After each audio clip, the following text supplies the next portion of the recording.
పాపం ఆయన చెప్పారు. ఆయన ఏ సదస్సుకి వెళ్తే ఆ సదస్సుకి వై నాట్ 175 అని చెప్పి గట్టిగా అరిచాడు. అదే కాక మన టీవీలో కూర్చొని ఎన్ని గెలుస్తారంటే 175 గెలుస్తారని చెప్పేసి అన్నాడు. ఆయన మీరు బకరా చేశారు. అప్పుడు చంద్రబాబు నాయుడు గారు మీరే చేశారు. వెంకటరెడ్డి గారు మీరు మాట్లాడేటప్పుడు మాట్లాడావా?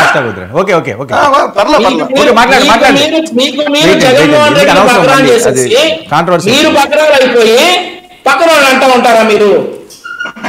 ఈ రోజు రాష్ట్రంలో జనసేన టీడీపీ చాలా పకడ్బందీగా ఇట్లాంటి కుట్రలన్నీ కూడా ఛేదించే పనిలో కూటమి ప్రభుత్వం ఉంది. వీళ్ళు మాత్రం రెండు పార్టీల మధ్య గొడవ పెట్టాలనేటటువంటి ఈ పరిస్థితుల్లో అవన్నీ జరగవు. డెఫినెట్లీ మీ ఆర్డర్ సాగో, మీరు చేసినటువంటి ఘనకార్యాలన్నీ ఒక్కొక్కటిగా బయటకు వస్తాయి. సతీష్ కుమార్ హత్య, వంశీ పెద్దిరెడ్డి గారి ఆ భూములు అవి అటవీ శాఖకు సంబంధించినవి కాదట, టీడీపీ హయాంలోనే అవి రిజిస్ట్రేషన్లు అయినాయట. ఇప్పుడు ఈయనెందుకు మళ్ళీ ఈ టాపిక్ తీసుకొస్తున్నారు? సార్ 100 చెప్తారు సార్. పెద్దిరెడ్డి గారు చెప్పేవన్నీ నీతులే. పెద్దిరెడ్డి గారు చెప్పేవన్నీ నీతులే సార్. 100 చెప్తారు, అవన్నీ కూడా తేల్తాయి. డాక్యుమెంట్లు చూపిస్తున్నారు కదా నెంబర్లతో సహా. సార్ మనుషుల్లే లేపేసి అసలు ఏం లేదని చెప్తారు సార్. Mark my words.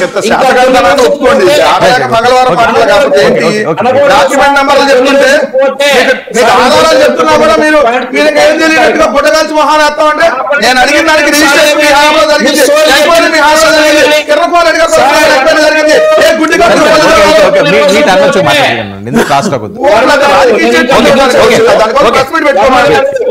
ఇది డిబేట్ కదా. నేను ఇంకా కంప్లీట్ చేయలేదు ఒక టాపిక్. నేను ఇంకా కంప్లీట్ చేయలేదు. వెంకటరెడ్డి నీకు సమాధానం చెప్పాల్సిన అవసరం లేదు.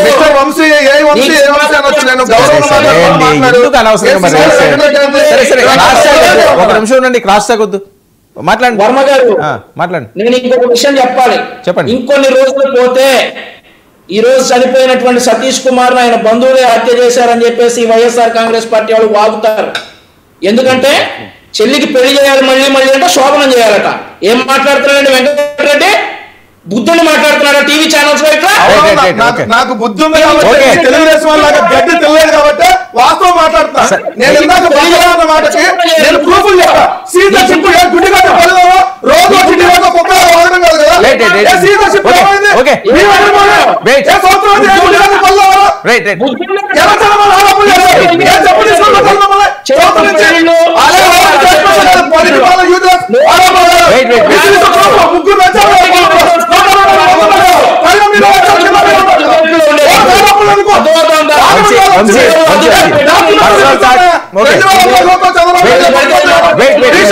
సరే సరే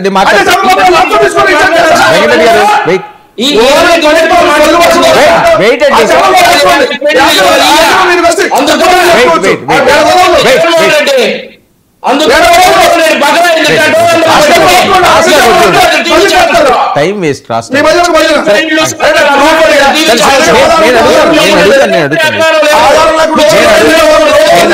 నేను అడుగుతాను వంశీ ఓకే ఆధారాలు ఉన్నాయంటున్నారు. సరే చూడండి, అది ఎంక్వైరీ చేయండి. అది ఎంక్వైరీ చేసి నిజాలు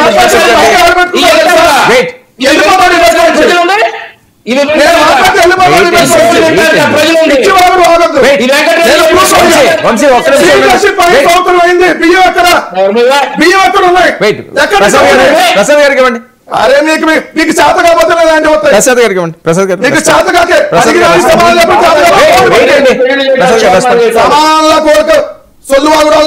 ప్రసాద్ గారికి ఇవ్వండి. ప్రసాద్ గారు ఎలా చూడాలి ఈ రెండు అంశాలు?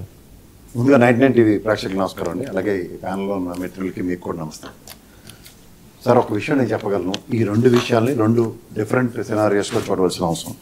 ఇవాళ ఏవిఎస్ఓ సతీష్ కుమార్ గారి ఆత్మ శాంతించాలి. ఆయన మరణం నిజంగా చాలా బాధాకరమైన విషయం. అంటే నాగేంద్ర గారు మాట్లాడినా, వంశీ మాట్లాడినా, వాళ్ళిద్దరు మాట్లాడిన దానికి సారాంశం వెంకటరెడ్డి గారు మాట్లాడినా నేను ఒకటే విషయం చెప్పగలను. ఇవాళ ఫస్ట్ ఆఫ్ ఆల్ పొద్దున్న గ్యాంగ్ మ్యాన్ ఎవరో లైన్ ట్రాక్ రికార్డ్ చెక్ చేస్తున్నప్పుడు అతను దొరికిన ఇన్ఫర్మేషన్ని ఇమీడియట్గా ఆ గుంతకల్కి తాడిపత్రికి మధ్యలో ఉన్న వేమల దగ్గర ఆయన వెళ్ళి కంప్లైంట్ ఇచ్చాడు. మీరు గమనిస్తే ఎఫ్ఐఆర్ అనేది మధ్యాహ్నం వాళ్ళ బ్రదర్ ఇచ్చినది ఎఫ్ఐఆర్ బయటకు ఎస్టాబ్లిష్ అయింది. రైల్వే పోలీస్ అథారిటీస్ ఎందుకు ఎఫ్ఐఆర్ ఫైల్ చేయలేదు? First question. రెండోది, ఇవాళ ఇంటెలిజెన్స్ డీజీ గారు ఇవాళ దాన్ని ఇచ్చేశారు, దాన్ని ఏమంటారు సేమ్ కేసు రీకన్స్ట్రక్ట్ చేసి అక్కడ ఏ విధంగా జరిగిందన్న దాని మీద ఇంకా అవుట్కమ్ ఇవ్వలేదు. పోస్ట్ మార్టం రిపోర్ట్ మరి వంశీ గారికి ఎక్కడి నుంచి వచ్చిందో నిన్న సాయంత్రం నుంచి వాళ్ళ దగ్గర అన్ని ఎవిడెన్సెస్ మాట్లాడుతున్నారు. బట్ ఆశ్చర్యకరమైన విషయం ఏంటంటే అండి, ఈ పరకామణి సేవ గౌరవ భక్తుల యొక్క మనోభావాలకు సంబంధించిన దాంట్లో నాకు తెలిసి 2012లోనే ఎప్పుడో సామాన్య భక్తులు కూడా దానికి వెళ్ళి అక్కడ రిజిస్టర్లో సంతకం చేయడానికి వెసులుబాటు కల్పించబడింది. ఇంతకన్నా ఏంటంటే వాళ్ళకి ఒక డ్రెస్ కోడ్ ఉంటుంది లోపలికి వెళ్ళడానికి. లోపల లోదుస్తూ అండర్వేర్ ఒకటి వేసుకోవాలి, లుంగి కట్టుకోవాలా, నెక్స్ట్ ఒక టీ షర్ట్ బనీన్, కట్ బనీన్ లాంటిది, నాట్ ఈవెన్ స్లీవ్లెస్ బనీన్స్. మీరు కావాలంటే ఆ కౌంటింగ్ వాళ్ళు చేసే విధానం పక్కన స్పేస్ కూడా ఒక నాట్ ఈవెన్ 10-15 సెంటీమీటర్స్ కూడా ఉండదు, పక్కన జరుగుతూ ఉంటాయి. కానీ ఒకటి మాత్రం మీకు చెప్తాను, తిరుమలలో జరిగిన మనం ఎప్పుడైనా దర్శనానికి వెళ్ళినా అక్కడ జేబు దొంగలు ఉంటారు, జాగ్రత్త అని బోర్డులు ఉంటాయి. అది ఒక కాషన్.